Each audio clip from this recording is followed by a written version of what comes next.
আসসালামু আলাইকুম এভরিওয়ান। অন্ধমের ভালোবাসা গল্পের 11 নম্বর পার্ট। আর এই পার্টটিতে তোমরা হেডফোন ইউজ করতে ভুলো না। তো চলো বেশি কথা না কইয়া গল্প শুরু করা যাক। পিছন থেকে কে জানি বলল, আরে এটা দীপু না? আমি ঘাড় ঘুরিয়ে পিছনে তাকিয়ে দেখি, আরে এটা তো রিয়া। মনে মনে বললাম, আজকে আমি শেষ। এই মেয়ে কেন এখানে আসলো? আসছে ভালো কথা, একটু পর আসতো, মাত্র চলে যাব উঠছিলাম, এর মাঝেই বিপদ এসে হাজির। তানিয়া তাড়াতাড়ি মুখে মাস্ক দিয়ে বলল, দেখো তো আমাকে চিনা যায় কিনা, রিয়া দেখলে সর্বনাশ হয়ে যাবে। আমি বললাম, না চিনা যায় নাই, তবে আমিও বুঝলাম না রিয়া এখানে আসলো কেন। এর মাঝে রিয়া আর সাইমন আমাদের সামনে এসে হাজির। সাইমন হেসে হেসে বলল, তোমাকে না মাত্র হাসপাতালে দেখে আসছি, আর তুমি না অসুস্থ অসুস্থ শরীর নিয়ে এখানে বসে আছো, তাও আবার সাথে মেয়ে নিয়ে। বাবা খুব ভালো তো। আমি লজ্জা পেয়ে বললাম, আসলে ও আমার বড় ভাইয়ের গার্লফ্রেন্ড। এর মাঝে রিয়া বলে উঠলো, তুমি না গ্রাম থেকে এসেছো, এখানে আবার তোমার ভাই কোথা থেকে আসলো? আমি বললাম, আরে ম্যাম, ও আমার চীনা পরিচিত বড় ভাই হয়, আর আজকে এখানে একটু দরকার আসছিলাম, আর এসেই দেখি ওরা বসা। ভাই আমাকে রেখে কোথায় গেছে, কিছুক্ষণের ভিতরে চলে আসবে। একা একা ওর গার্লফ্রেন্ড বসে আছে, তাই ওর সাথে একটু কথা বলছি। বিশ্বাস করুন ম্যাম, এর থেকে বেশি কিছু না। তানিয়া কণ্ঠটা একটু চিকন করে বলল, তোমার বড় ভাই মনে হয় আসবে না, আসলেও অনেক দেরি হবে, আমি বরং চলে যাই, আর তুমি একটু আমাকে এগিয়ে দিয়ে আসবে। আমি তানিয়ার কথায় উত্তর দিয়ে বললাম, অবশ্যই। আমার হয়তো কোনো বড় ভাই নেই, কিন্তু ও আমার নিজের বড় ভাইয়ের মতো। আপনাকে তো আমি আর একা ছেড়ে দিতে পারি না, চলেন। রিয়া টেবিলে বসতে বসতে বলল, কিছু খেয়ে যাও। আমি বললাম, না ম্যাম, এখন বাসায় গিয়ে ঘুমাবো। রিয়াকে দুই পাশ বুঝিয়ে বাইরে চলে আসলাম। বাইরে এসেই বড় করে একটা শ্বাস নিলাম। তানিয়া হাঁপাতে হাঁপাতে বলল, বাবারে, আজকে আমি শেষ ছিলাম। যদি রিয়া কিছু জানতে পারতো তাহলে সব খেলা আমার নিমিষে শেষ হয়ে যেত। তবে তোমাকে ধন্যবাদ। আমি বললাম, কেন ধন্যবাদ দিলেন, জানতে পারি? তানিয়া বলল, তুমি যেই অভিনয় করলে না, তোমার জন্য আজকে বেঁচে গেছি। আমি বললাম, এজন্য ধন্যবাদ দিতে হবে না, আমি আপনাকে এখানে আনছি, তাই আপনাকে বাঁচানোর দায়িত্ব তো আমার। তবে এখন শুধু একটু তাড়াতাড়ি চলেন, আর সময় নষ্ট করতে চাই না। তানিয়া আমার হাত ধরে বলল, এত তাড়াহুড়ো করো কেন, একটু ধৈর্য ধরো, যাবই তো। আমি মন খারাপ করে বললাম, আর কত অপেক্ষা করব, আমার মন বলছে তো। তানিয়া একটা রিক্সা ডেকে বলল, এবার আসো, তোমার মনের ইচ্ছা পূরণ করব। আমিও খুশি মনে উঠে পড়লাম। তানিয়া আমার পাশে বসে আমার হাত জড়িয়ে ধরে বলল, সবকিছু ঠিকঠাক করে রাখছো তো? আমি বললাম, আরে এই নিয়ে তুমি কোনো চিন্তাই করিও না, এইসব আমার উপর ছেড়ে দাও। তানিয়া বলল, তুমি বহুত চালু আছো। আমিও তানিয়ার সুরে তাল মিলিয়ে বললাম, সেটা বলতে পারো, তবে এইসব সুযোগ আমি হাতছাড়া করতে চাই না, সুযোগ তো আর বারবার আসে না। তানিয়া টানা টানা চোখের চাহনি দিয়ে বলল, ওরে আমার রসালো নাগর রে, দেখাই যাবে কেমন খেলতে পারো তুমি, শুধু মাঠেই খেলো নাকি? আমি তানিয়াকে চুপ করতে বললাম। তানিয়া বলল, চুপ করবো কেন? আমি বললাম, আরে এভাবে বলে কেউ, মানুষ শুনে ফেলবে।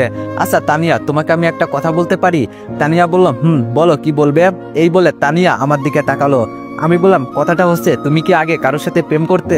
তানিয়া আমার হাত ছেড়ে দিয়ে বলল, আমার কাছ থেকে এইসব জানতে চাইবে না, যা চাইছো আমি তাই দিচ্ছি, কিন্তু এইসব কথা ভুলেও বলবে না। মনে মনে বলছি, এই শালি তো বহুত চালাক, ও জানে এইসব কিছু বললে ওর খেলা শেষ।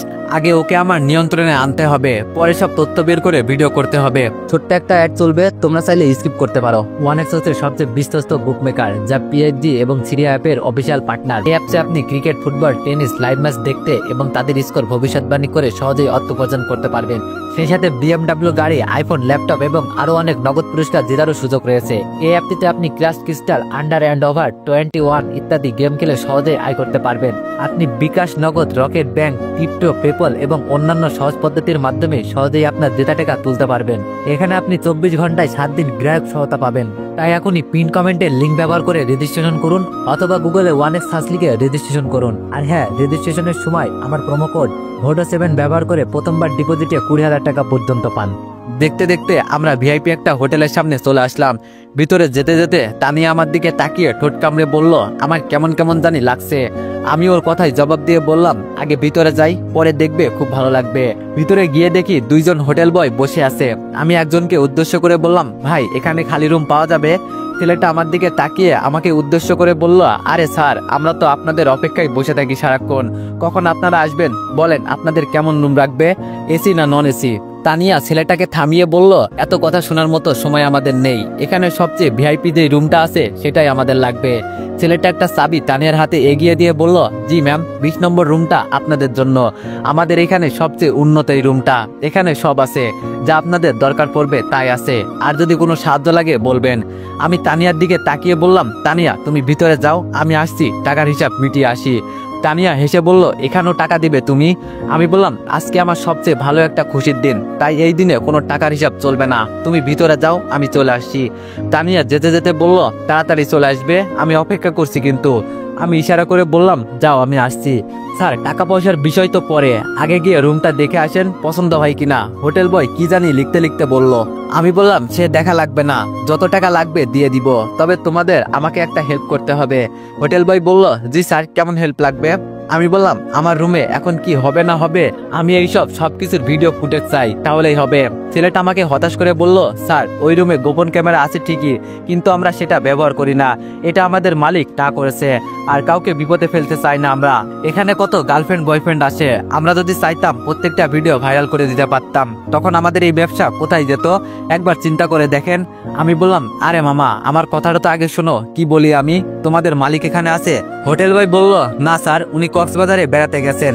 আমি বললাম, আমি যা চাই তাই যদি করো, যত টাকা চাইবে তোমরা দিয়ে দিব, আর এখানে তো তোমাদের মালিক নাই, আমার কথা শুনলে তোমাদের পকেটই গরম হবে, বাকিটা তোমাদের ইচ্ছে। দুইটা ছেলে মিলে কি জানি কানাকানি করছে। আমি এবার বিরক্ত হয়ে বললাম, আমি কি চলে যাব নাকি? ছেলেটা ধপ করে আমার হাত ধরে বলল, স্যার, আপনি যা বলবেন আমরা তাই করব, তবে টাকার বিষয়টা।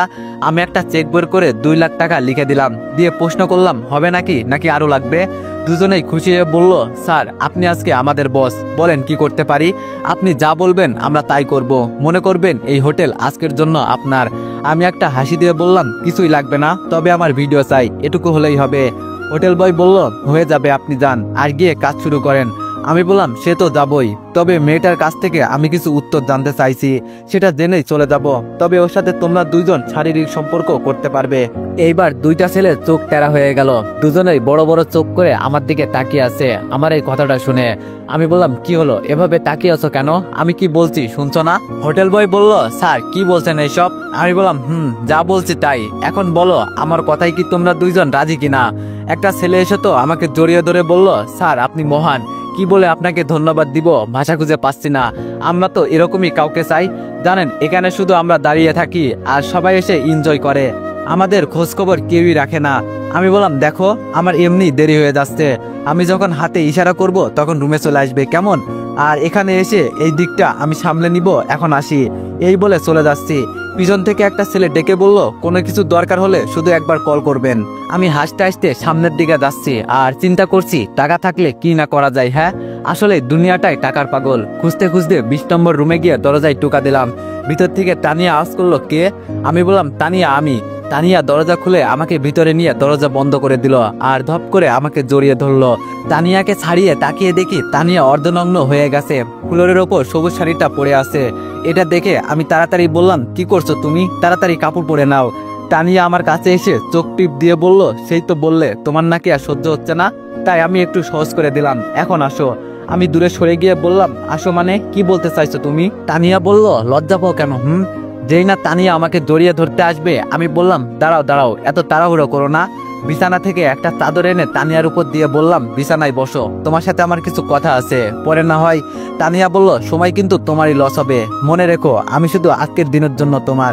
আমি হেসে বললাম, থাক, আমার সময় নষ্ট হলে সমস্যা নেই, আমি সব ম্যানেজ করে নিব। তানিয়া বলল, আমার উপর চাদর দিলে কেন? আমি বললাম, তোমার এই রূপ দেখে আমি আর সহ্য করতে পারি না, মনটা চাই। লজ্জায় আমার মুখটা লাল করে বললাম। তানিয়া বলল, এজন্যই তো আমি তোমায় পাগল করতে চাইছি, এখন বলো কি বলতে চাও, এত সময় নষ্ট করে লাভ আছে কোনো? আমি বললাম, কিছু কথা বলবো, তবে সেগুলো সঠিক জবাব দিতে হবে। তানিয়া বলল, বলো কি বলবে। আমার হাতে হাত রেখে তানিয়া এই কথাটা বলল। আমি বললাম, আচ্ছা তানিয়া, তুমি কখনো কাউকে মন থেকে ভালোবেসেছো? তানিয়া বলল, হঠাৎ এই প্রশ্ন যে? আমি বললাম, না তানিয়া, এই প্রশ্ন করার একটাই কারণ, তুমি আমাকে ভালো করে পর্যন্ত চিনো না আর আমার সাথে। তানিয়া বলল, আর কোনো কথা শুনতে চাই না, তুমি আমার যেই উপকার করলে না, এর থেকেও যদি বড় কিছু চাইতে আমি তাই দিয়ে দিতাম। আমি তানিয়ার এই কথার সুযোগ নিয়ে বললাম, যদি আমার জন্য সব করতেই পারো, তবে আমি এটা জানতে চাই তোমার যেই বাচ্চাটা আছে ওটা কার? আর আমি তো জানি দীপু মারা গেছে। তানিয়া অবাক চোখে তাকিয়ে বলল, তুমি এই কথা কোথা থেকে জানলে? আমি বললাম, আমি কিভাবে জানলাম সেটা জেনে তোমার লাভ নাই, আমি শুধু এই বিষয়ে একটু জানতে চাই। আমার মনে হচ্ছে এখানে কোনো ঘাপলা আছে, আমাকে বলতে পারো। আমি শুধু এগুলো একটু জানতে চাই, তবে আমাকে বিশ্বাস করতে পারো। তোমাকে দেখে আমার একটু জানার আগ্রহ জাগলো। তানিয়া বলল, এগুলো জানা কি খুব জরুরি? আমি বললাম, তোমাকে আমি বেশি জোর করব না, ওই বলছি না, যদি আমি তোমায় একটু হলেও উপকার করি তাহলে বলবে, নইলে থাক, আমি তোমাকে আর জোর করব না। তানিয়া বলল, কথার প্যাচের মাঝে ফেলে দিলে।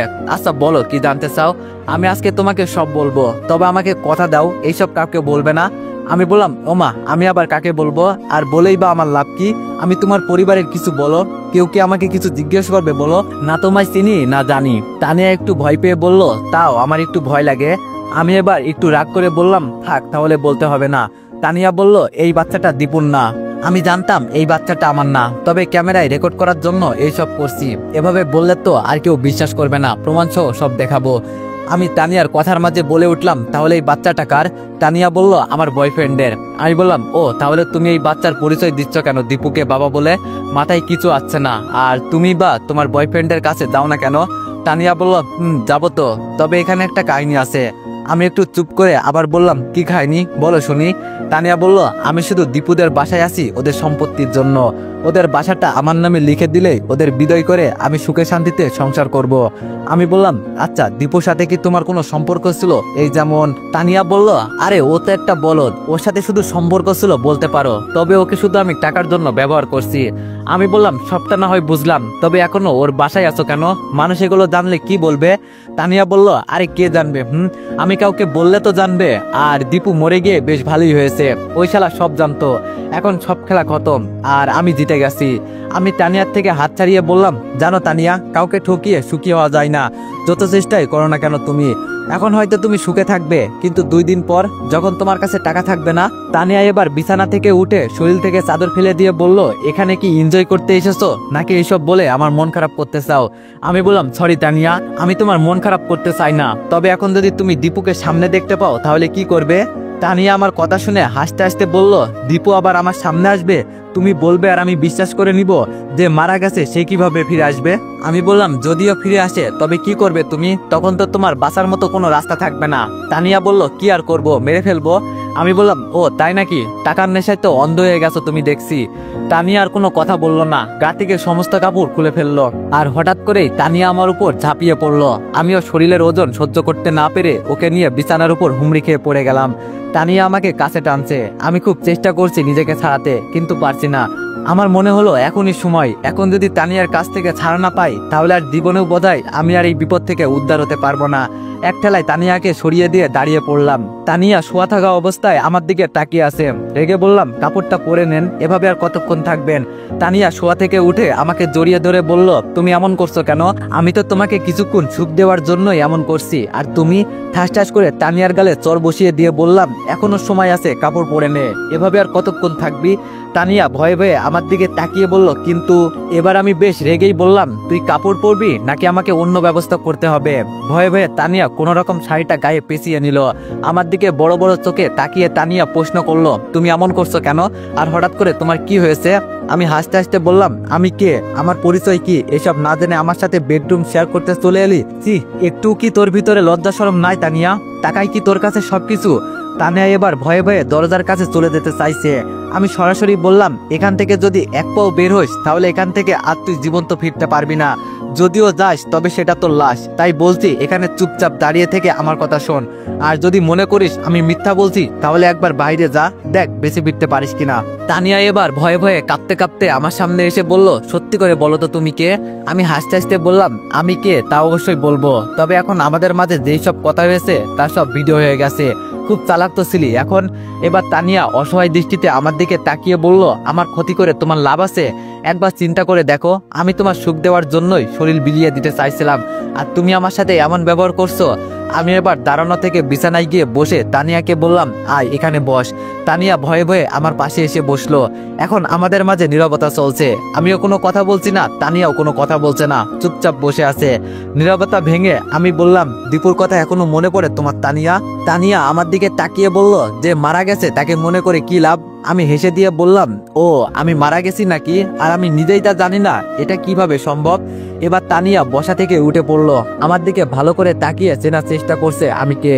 আমি বললাম, আমাকে আর দেখা লাগবে না, আমার পরিচয় শোন। তুই যার খেয়ে আজ বেঁচে আসোস, আগে যেই বোকাশোকা ছেলের সাথে প্রেম করতি আর টাকা লুটে নিতি, বর্তমান সমাজে যার পরিচয়ে বেঁচে আসোস সেই মানুষটাই আমি। আমার কথা শুনে তানিয়ার কপাল থেকে বিন্দু বিন্দু ঘাম পড়তে লাগলো, আর হঠাৎ করেই বলে উঠলো, দীপু।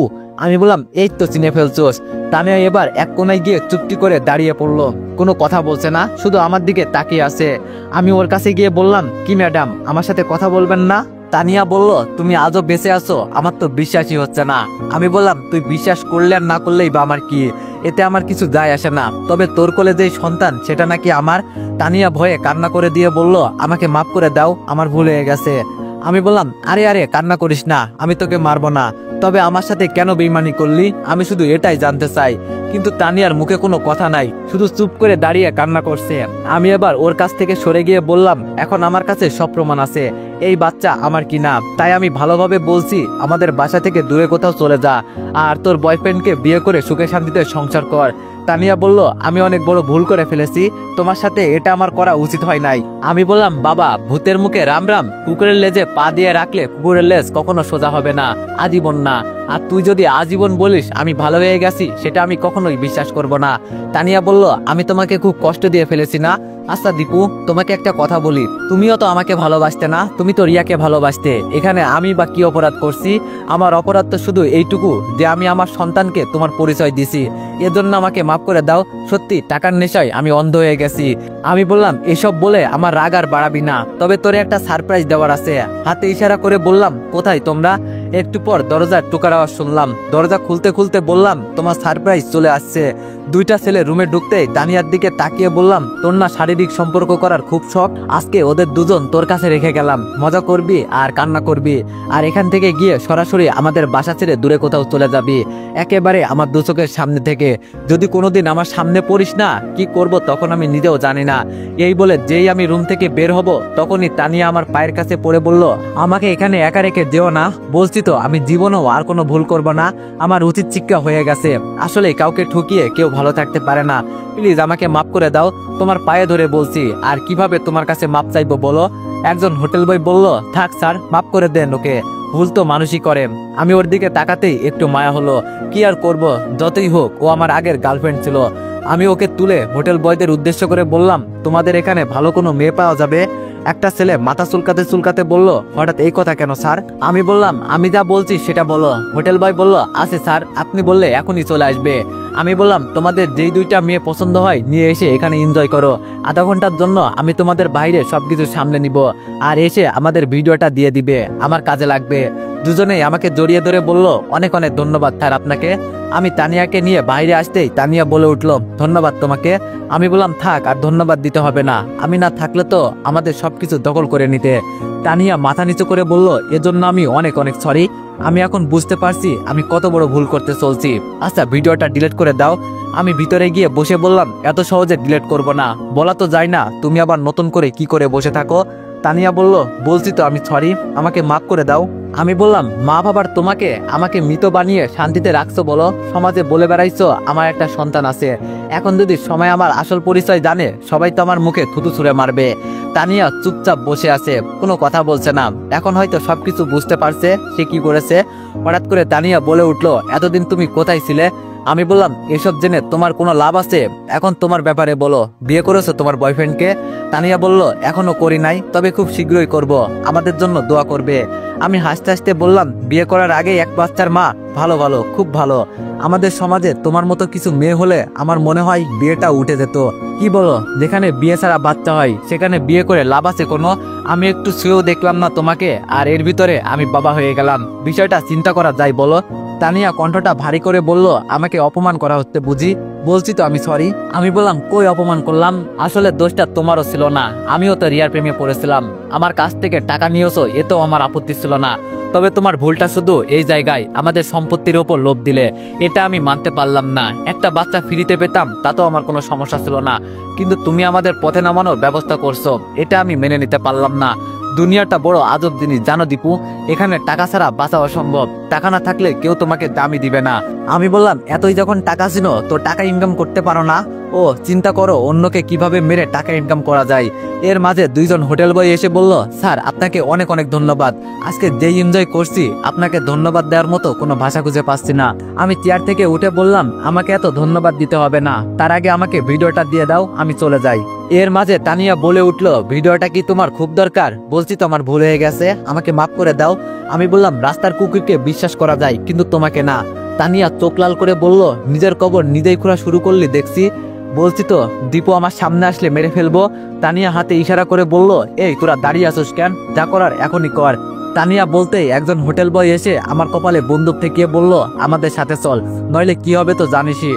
এবার আমি বোকা হয়ে গেলাম, যাদের জন্য এত কিছু করলাম আর তারাই আমাকে মারতে চাইছে। তানিয়া আমার হাত টান দিয়ে বলল, কিরে অবাক হয়ে গেলি নাকি? আমি হোটেল বয়দের উদ্দেশ্য করে বললাম, আমি তোমাদের জন্য এত কিছু করলাম আর তোমরাই আমাকে মারতে চাও? ছেলেটা আমাকে ঠেলতে ঠেলতে নিয়ে যেতে যেতে বলল, আমরা টাকা দিয়ে কি করব? আমাদের যেই টাকা আছে এতেই হয়ে যায়, আমরা তো দেহের পাগল। নতুন মেয়ে, চিন্তা করা যায়। আমি ওদের বলছি, তোমরা যা চাইবে আমি তাই দিব, বিনিময়ে তোমাকে মারতে হবে। ওরাও রাজি, আমিও রাজি। পিছন পিছন আসতে আসতে তানিয়া কথাটা বলল। আমাকে একটা অন্ধকার রুমে নিয়ে যাওয়া হলো। যখন রুমে বাতি জ্বলে উঠলো তখন বুঝতে পারলাম এখানে কারো যাওয়া আসা হয় না, ময়লা আবর্জনা দিয়ে রুমটা ঢাকা। আমাকে এক ময়লা জায়গায় নিয়ে বেঁধে রাখা হলো। তবে এইসব ময়লা আবর্জনার ভিতরে একটা বিছানা সুন্দর করে সাজানো আছে, উপরে ফুল দিয়ে। তানিয়া আমার সামনে এসে হাসতে হাসতে বলল, কি বলেছিলাম না দীপু, আমার সামনে আসলে তোকে মেরে ফেলবো। এখন মরবি তুই আর আমি দেখবো। তুই বেঁচে থাকলে আমার সবকিছু শেষ হয়ে যাবে, এজন্য তোকে বাঁচিয়ে রাখা যাবে না। আমি বললাম, আমি মরলেও আমার কোনো আফসোস থাকবে না, আমার আফসোস এক জায়গায়, এখানে যার জন্য আসলাম তাকেই পেলাম না। তানিয়া বলল, রিয়ার জন্য এখানে আসলি না? তবে তুই ওর মতো কানা একটা মেয়েকে বিয়ে করে কি করবি? বিয়ে করবি আমার মতো হট কোনো মেয়েকে। নিজের রাগকে কন্ট্রোল করে বললাম, সাবধান, রিয়ার নামে বাজে কিছু বলবি না, নইলে আমি যে তোরে কি করব হিসাব নেই। পাশ থেকে ছেলেটা বলে উঠলো, মেরে দিই ম্যাম, এত কথা কিসের জন্য বলছেন? আমি বললাম, আমি তোদের জন্য কত কিছু করলাম আর ওর কথায় আমাকে মারতে চলে এলি? আমাকে লাথি দিয়ে ছেলেটা বলে উঠলো, ও আমাদের কি অফার দিয়েছে জানিস? যখনই আমরা ওকে ডাকবো তখনই ওকে কাছে পাবো, এর থেকে ভালো আর কি হতে পারে? শুধু বিনিময়ে তোকে মারতে হবে। মেরে দিলাম, এতে দোষের কি আছে? তানিয়া শরীর থেকে কাপড় খুলতে খুলতে বলল, তোর না লাইভ টেলিকাস্ট দেখার খুব ইচ্ছা, আজকে দেখ আমি কি কি করি আর এরপর তোকে মারবো। আমি বললাম, ওই তখন বলছি না রাস্তার কুকুরকে বিশ্বাস করা যায় কিন্তু তোকে না। আমি তখন যে এই কথাটা মিথ্যা বলি নাই প্রমাণ করলি। আমি মনে করি তোর থেকে রাস্তার প্রতিটা পল্লীর মেয়েরাও ভালো আছে, ওরা অন্তত যেখানে সেখানে কাপড় খোলে না, যা করে ওদের পেট চালানোর জন্য। আর তুই সি। তানিয়া আমার কথা শুনতে শুনতে শরীরের সম্পূর্ণ কাপড় খুলে ফেললো আর আমার দিকে তাকিয়ে বলল, আমার মন যা চাই তাই করব।